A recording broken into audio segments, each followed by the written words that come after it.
Alunos da turma T44 e 46, eu retorno aqui com vocês na nossa quarta aula e hoje nós iremos falar sobre ventilação mecânica básica. Na terceira aula eu já comentei alguns tipos de ventilação mecânica, né? Que entra a invasiva, que é o próprio ventilador mecânico, ou a não invasiva, né? CPAP, BIPAP. Hoje nós iremos ter uma aula sobre questões de ventiladores mecânicos, tá? Para ter um conceito básico das questões de parâmetro, os tipos de fluxos, né, de volume, fluxos enviado ao paciente, né, que ele pode ser controlado, é só o equipamento que faz, espontânea, o paciente, a gente costuma dizer que o paciente briga com o respirador, mas na verdade ele não está brigando, e sim ele está respirando e o respirador está mandando o fluxo de O2 também, tá bom? Então a gente vai conhecer aí esses vários tipos, tá bom? Lembrando que muitas instituições existem um fisioterapeuta, né, que ele normalmente ajusta esses parâmetros, mas pode ser que essa instituição não tenha esse profissional 24 horas, então é necessário a gente saber o básico, tá? Ter conhecimento que isso existe, para que serve e como ele deve ser utilizado, ok? Eu espero que vocês gostem dessa aula e vamos lá então. Ventilação mecânica básica. Hoje no mercado existem vários tipos de ventiladores. E quando eu falo vários, é desde aquele mais básico até o mais tecnológico, né? Que você consegue fazer vários outros tipos de funcionalidade naquele aparelho, tá bom? Sempre que vocês forem entrarem numa instituição, né? Vocês acabam recebendo algum treinamento básico na utilização desses equipamentos, tá? Então vamos lá. Ventilação mecânica é considerado suporte ventilatório que consiste em um método de suporte para o tratamento de pacientes com insuficiência respiratória aguda ou crônica agonizada. Então, esse ventilador ele pode estar acoplado ao meu tubo orotraqueal ou até a traqueostomia, tá? Isso varia muito de paciente para paciente, do quadro clínico, enfim. Eles podem ser, então, né, como a gente já falou lá na aula passada, ventilação mecânica invasiva e a ventilação mecânica não invasiva. A ventilação mecânica não invasiva vai entrar o BIPAP e o CPAP, tá? Objetivos fisiológicos, né? Qual que é o objetivo dessa ventilação mecânica, né? Manter ou permitir a manipulação de troca gasosa pulmonar. Então, esse aparelho, quando o meu paciente ele não consegue fazer essa troca, né, de inspiração e expiração, esse aparelho, esse ventilador mecânico, ele acaba fazendo essa função. Então, o momento de inspiração, de mandar o fluxo de oxigênio e de retirar esse fluxo de oxigênio no momento da expiração, né? O que, no caso, o paciente deveria estar fazendo espontaneamente, tá? Aumentar o volume pulmonar, reduzir ou permitir a manipulação do trabalho respiratório, diminuir a sobrecarga dos músculos respiratórios. Melhorar a ventilação é aquela que estabelece a proteção, ou seja, estabelecer níveis estratégicos que protejam o pulmão ao longo prazo, né? Que é uma estratégia protetora. Então, se meu paciente está fazendo grande esforço respiratório, ele não está conseguindo que os níveis de O2, né, ele permaneça no órgão do pulmão e faça o ciclo respiratório adequado. Então, o ar não está chegando, né? Então, ele está tendo esforço da musculatura pulmonar, né? Esse O2 não está chegando em grande quantidade. Saturação está caindo de O2, né? Porque na circulação sanguínea o oxigênio já não está tendo mais tanta efetividade, né? Tanta quantidade adequada. E aí, nesse momento, muitas vezes a equipe médica acaba solicitando, né? Realizando essa intubação orotraqueal e acoplando aí junto esse ventilador mecânico para fazer essa ventilação controlada do paciente, tá? Objetivos clínicos: reverter a hipoxemia, reverter a acidose respiratória aguda, diminuir o desconforto respiratório, prevenir ou reverter a atelectasia, reverter a fadiga dos músculos respiratórios, permitir a sedação e o bloqueio neuromuscular, diminuir o consumo sistêmico e miocárdio de oxigênio, diminuir a pressão intracraniana e estabilizar a parede torácica. E se estabilizar a parede torácica é a questão do esforço, né? Às vezes a gente vê um movimento tão intenso por conta que o paciente não está conseguindo respirar, então ele está fazendo grande esforço, né? E aí, com essa ventilação mecânica, né? Claro, com a intubação orotraqueal, não tem tanto essa expansibilidade da caixa torácica, tá? Por esforço, tá? Então, deixei um desenho aí, ó, que no respirador, ele existe 2 circuitos, né? Um que vai mandar fluxo de O2 para inspiração e o outro que vai retirar esse fluxo de CO2 no momento da expiração, né? Então, deixei essa imagem, eu acho fantástica porque ela explica bem a funcionalidade do nosso ventilador mecânico, tá? Modalidades. Como cada ciclo deve ser ofertado de acordo com as variáveis...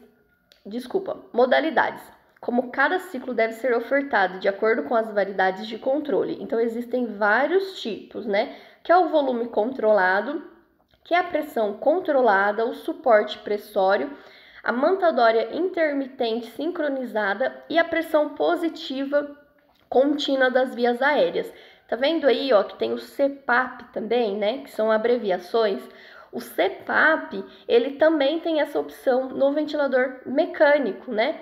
Por isso que muitas vezes, algumas instituições, eles não utilizam aquele aparelhinho que eu mostrei para vocês, né? Porque o ventilador, ele tem a sua opção de CPAP. Então, aí, o profissional, né, ele, o fisioterapeuta ou o médico, ele acaba acoplando aquela máscara que eu falei para vocês e selecionam a opção de CPAP. Então, alguns ventiladores mecânicos, ela tem a opção de apenas mandar o fluxo de O2, tá bom? Nesse caso, o paciente não precisa estar entubado e nem nada do tipo, tá?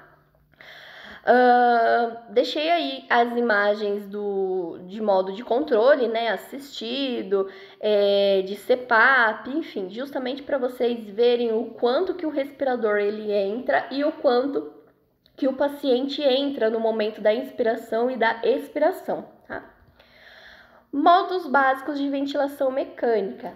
Vocês precisam saber isso na ponta da língua? Não precisam, mas vocês precisam ter conhecimento, né? Justamente porque na hora que o respirador começar a apitar, muitas vezes é porque o paciente está brigando com o respirador, né? E aí é nesses momentos que é necessário ajustar os parâmetros do respirador. Então, vocês precisam ter conhecimento para que no momento não acabe se gerando estresse ali no ambiente de UTI, no ambiente de trabalho, tá?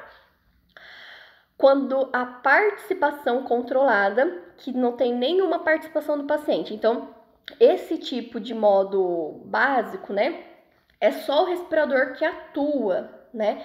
O paciente, ele não tem nenhum controle de inspiração ou expiração. É só o ventilador que faz tudo para o paciente em questão de respiratória, tá? Nessa modalidade, é recomendável o paciente estar sedado ou curarizado. Quanto à participação do paciente assisto ou controlada, nesse momento, né, o paciente ele começa a ter algum esforço respiratório, tá bom?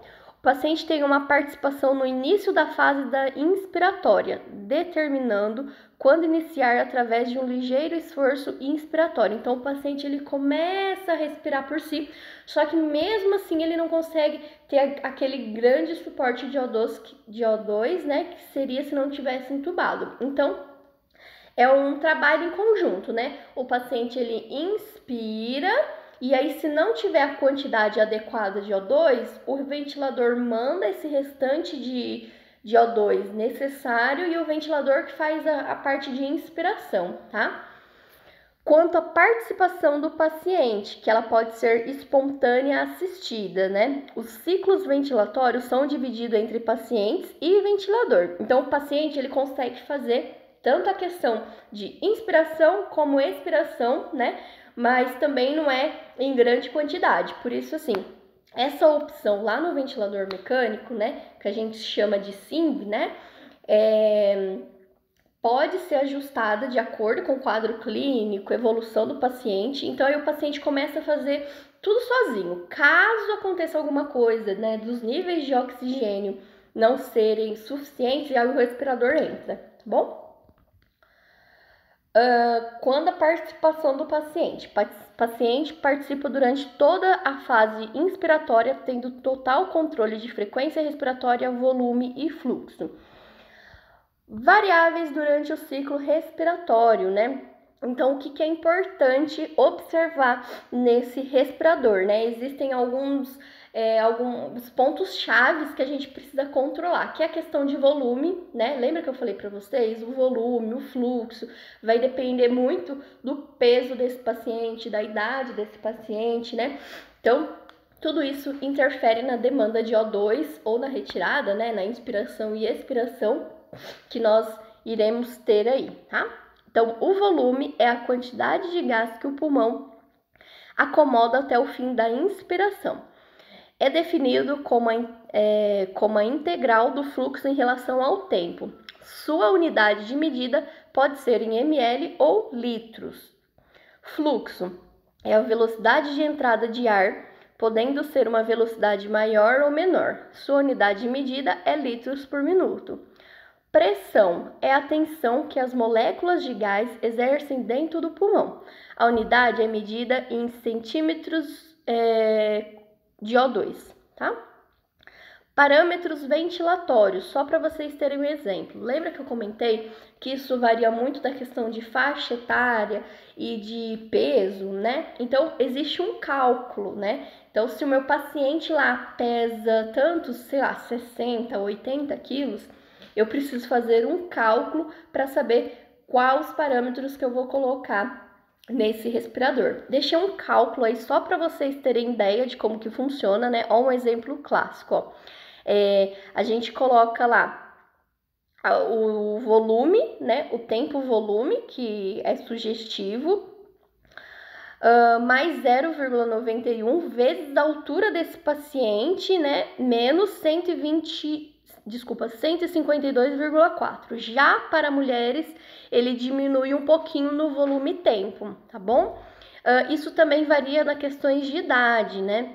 Existem circuitos específicos para criança e existem circuitos específicos para adulto, tá bom? Parâmetros ventilatórios. Então, a frequência respiratória lá no monitor cardíaco, ela deve ser entre 12 e 16 movimentos por minuto, tá bom? Isso é o básico, mas é claro que varia de paciente para paciente de acordo com a demanda, né? E também questão de faixa etária e tudo mais. Reavaliar gasometria. Então, normalmente pacientes que estão em UTI, a cada plantão é solicitado exame de gasometria justamente para ver os níveis de O2 e de CO2 na corrente sanguínea, tá? Volume minuto, que é o volume de tempo, mais a frequência, que é ajuste desse ventilador, desse volume minuto, né? Ele controla o PaCO2, né? Então, o quanto que essa pressão de CO2 está aí controlada, tá? O fluxo recomenda que ele seja de 40 a 60, mas existe muitos pacientes lá na UTI que estão com fluxo lá de 100, tá? Isso varia muito da patologia, do quadro clínico, da evolução desse quadro, tá? O tempo inspiratório, ele deve ser de 0,8 a 1,2. Lembrando que esses parâmetros é tudo isso que a gente já faz espontaneamente, né? Então, eu, que não tenho nenhuma comorbidade, questões respiratórias, né? Quando eu faço o movimento de inspiração, nesse momento de inspiração, eu levo 0,8, 0,10 segundos para inspirar. Então, né? Então, o ventilador precisa proporcionar mais ou menos esse tempo de inspiração também, tá bom? pausa inspiratória, né? Tem que ser de 0,3 a 0,5, né? Então, quando a gente faz o movimento de inspiração e expiração, tem essa pausa. Então, eu fiz... Pausei, inspirei, né? Relação inspiração expiração. Também tem um ajuste aí, uma relação de que uma inspiração eu levo aí um tempo de 2, 3 para expirar, tá bom? O PEP, né? Normalmente esse PEP é uma pressão positiva dentro dos pulmões, né? Então, do mesmo jeito que o ventilador mecânico, ele fornece CO2 e retira CO2, ele não pode tirar toda a taxa de oxigênio que ele enviou. Por quê? Porque senão o pulmão vai fazer assim, ó, plaft, vai grudar as paredes do pulmão, tá? Ele precisa ficar com um pouquinho de O2 lá dentro, justamente para não aclopar a parede desse pulmão, né? Então, o PEP, ele precisa ter aí um volume de 3 a 5 centímetros de O2, né? Precisa ficar um pouquinho de O2 lá dentro, né? Não necessariamente tudo que o ventilador mandar, ele precisa retirar em forma de CO2, tá bom? Então, os efeitos do PEP, né? Evita o colapso alveolar. Então, como eu falei para vocês, as paredes não vão grudar, porque vai ficar um pouquinho de ar dentro dos alvéolos, né? Diminui o stiff pulmonar e hipoxemia, melhora a troca gasosa alveolar capilar, melhora a oferta de oxigênio para os tecidos, diminui a necessidade de ventilação com altas de FO2, redução de trabalho respiratório. Então, a pressão positiva expiratória, né, que é o significado do PEP, né, uma sigla em inglês, né, o ajuste ele tem que ser de 3 a 5, tem que ficar um pouquinho de O2 lá nos alvéolos, tá bom? Pressão inspiratória programada no modo de pressão controlada, ajuste de pressão de acordo com o volume e tempo desejado. Pressão de pico, né, que é a pressão máxima atingida durante a fase inspiratória, e a pressão de platô, ao final da inspiração, quando o volume corrente predominado é atingido, a válvula do fluxo do ventilador fecha-se e o fluxo cai a zero. Então, isso varia muito de caso clínico para caso clínico. Então, às vezes o ventilador manda, aí ele tem aquela interrupção para ver se o paciente vai entrar ou não, né, para que seja espontânea desse paciente. Caso não aconteça, a taxa vai a zero, o respirador volta a fazer o que o paciente acabou não tendo condições, possibilidades, né? Resumidamente, né, o ciclo ventilatório se baseia em ciclagem, expiração, o disparo do O2, a inspiração, a reciclagem, a questão da troca de O2 por CO2, a expiração, então é um ciclo respiratório em si, tá bom? Ciclos controlados, iniciados, controlados e finalizados pelo ventilador. Então, tem esses tipos de ciclos aí, né, que são os ciclos assistidos, que envolve muito a questão também de pressão, né, desse ventilador, tá? Ciclos assistidos iniciados pelo paciente controlados e finalizados pelo respirador. Ciclos assistidos iniciados pelo paciente, controlados e finalizados pelo respirador. Ai, ficou duplicado aqui. Eu acho que eu só coloquei as imagens para vocês verem o quanto que o paciente, o respirador envia O2, né? E o quanto que esse paciente responde por isso, né? Aqui nessa primeira imagem aqui, ó, que tem um fundo preto, observem o CPAP. Tá vendo que está uma linha contínua? Por que está contínua? Porque o respirador ele só manda O2, né? Diferente da controlada, que tá vendo que tem umas ondinhas aí, que o respirador manda e retira CO2, manda e retira, tá bom? Assistência de enfermagem na ventilação mecânica invasiva. A equipe de enfermagem, ao prestar assistência ao paciente sobre ventilação mecânica, deve sempre ter presente que este é o elemento mais importante na situação assistencial e que todos os membros da equipe devem trabalhar de forma eficiente e integrada. A atuação da enfermagem na ventilação mecânica é intensa intensa, extensa e complexa. Na tentativa de se propor um eixo norteador da prática de enfermagem da ventilação mecânica, é importante que a enfermagem saiba relacionar e executar os cuidados descritos. Então, os principais cuidados aí, né, pensando na equipe de enfermagem, são os seguintes. Vigilância constante, né? Se esse ventilador está pitando muito, eu preciso comunicar ou até mesmo reconhecer por que esse ventilador está pitando muito. É porque o paciente está brigando, né? Às vezes o ventilador está mandando muita taxa de O2 e esse paciente não precisa tanto disso, né? Então eu preciso reconhecer essa vigilância aí, tá? Controle de sinais vitais e monitorização cardiovascular, monitoração de trocas gasosas e padrão respiratório, observação dos sinais neurológicos, aspiração de secreções pulmonares, observação dos sinais de hiperinsuflação, né? Quando o paciente está expandindo muito a caixa torácica, né? Eu preciso observar isso.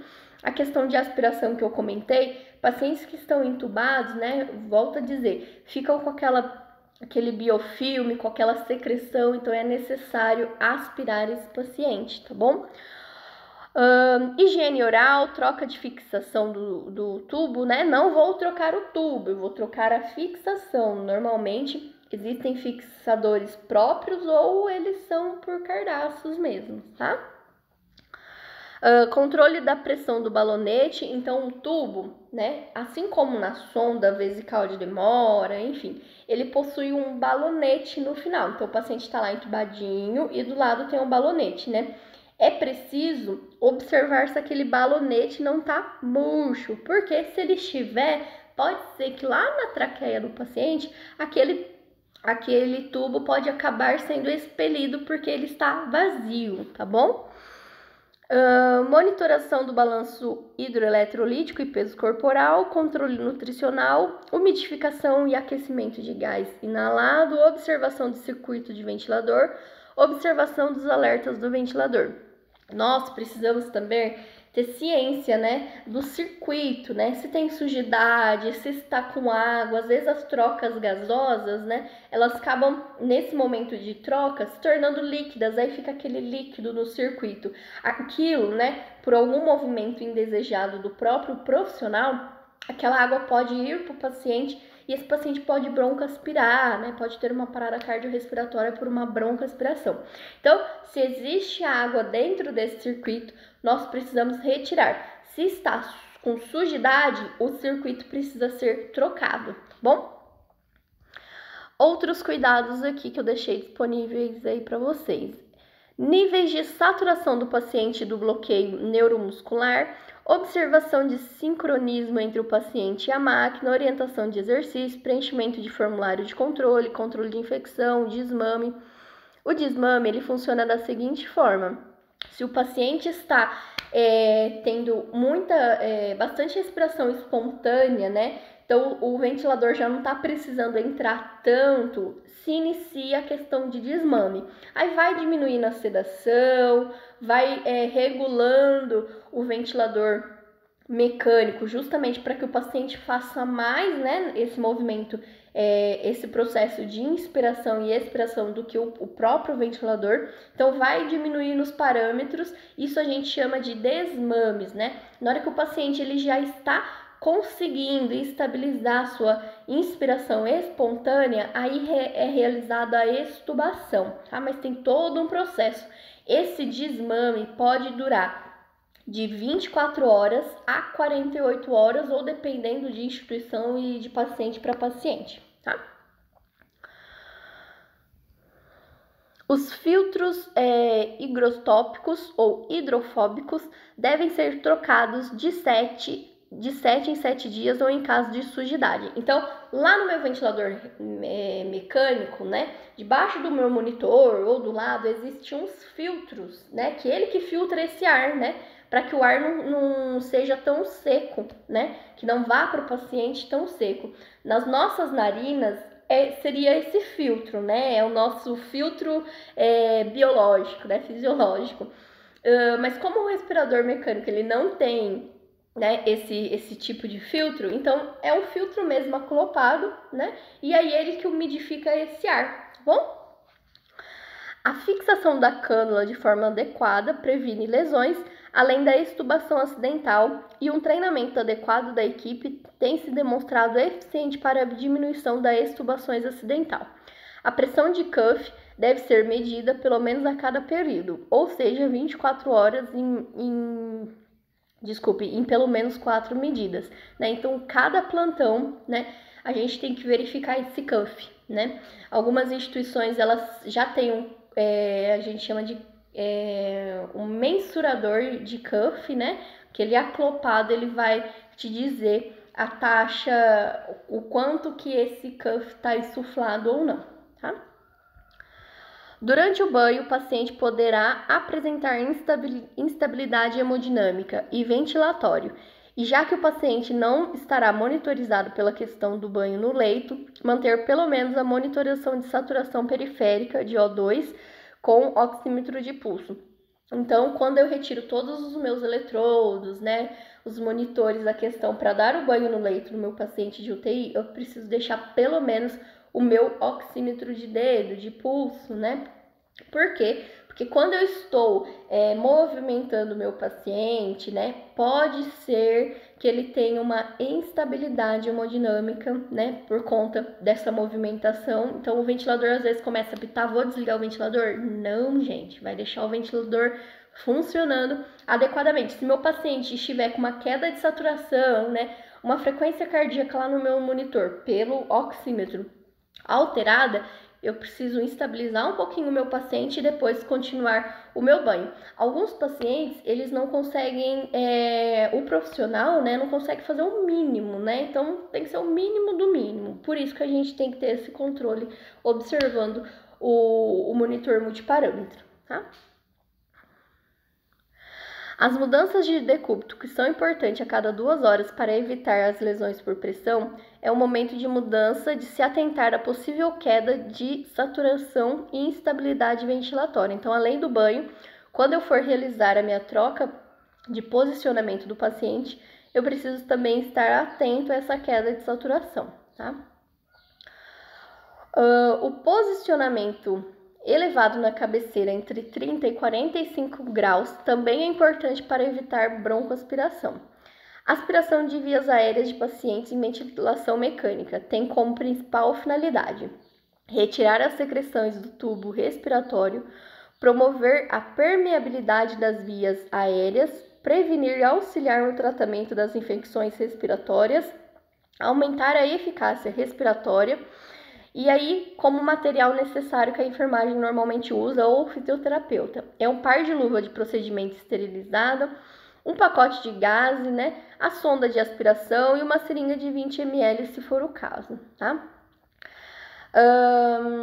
Deixei aí mais específico, então, retirar secreções do trato respiratório, então toda aquela secreção que fica acumulada em tubo, né, na via respiratória, ali no trato respiratório, essa aspiração auxilia, tá? Promover a permeabilidade das vias aéreas, prevenir e auxiliar no tratamento das infecções respiratórias. Lembrando, se fica coisa paradinha ali naquele tubo, né, pode causar uma rolha, né? Tem infecções, pneumonias. Esse paciente, ao mínimo esforço de fazer assim, mesmo tendo a ventilação mecânica, ele pode aspirar essas bactérias que causam a pneumonia também, tá? Aumentar a eficácia respiratória. E só para a gente finalizar essa aula, sobre o desmame de ventilação mecânica. Como eu falei para vocês, esse desmame é a extubação do paciente, né? É o momento em que o paciente não precisa mais do respirador, né? Que ele já está conseguindo fazer a inspiração e expiração espontânea, mas eu não posso tirar, a equipe médica, né? Não retira totalmente, não faz a extubação desse paciente, né? Vai sendo aos poucos, a gente costuma dizer que é desmame. Isso pode durar de 24, 48 horas, né? Então, diminui os níveis de sedação, diminui os níveis do respirador e vai vendo como esse paciente vai reagindo. E aí vai diminuindo, até que se retira, faz a extubação desse paciente. O termo desmame refere-se ao processo de transição da ventilação artificial para a espontânea dos pacientes que permanecem em ventilação mecânica em tempo superior a 24 horas. Pessoal, espero que vocês tenham gostado dessa aula, né? Qualquer dúvida pode me deixar uma pergunta via portal, tá? Lembrando que ventilação mecânica, né, é algo que vocês precisam ter conhecimento, né? Eu preciso saber na ponta da língua isso, aquilo. Não, mas precisa ter conhecimento dessa funcionalidade, de como acontece tudo isso, tá bom? Muito obrigada pela participação de vocês e até a próxima aula, viu? Beijo!